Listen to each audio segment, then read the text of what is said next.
अब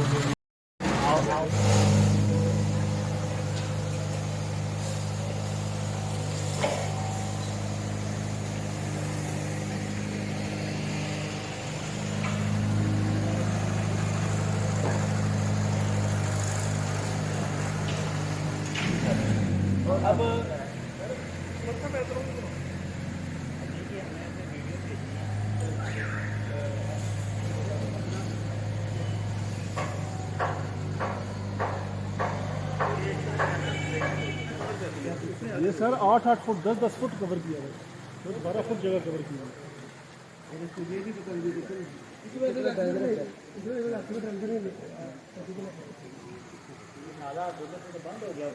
जी रह गया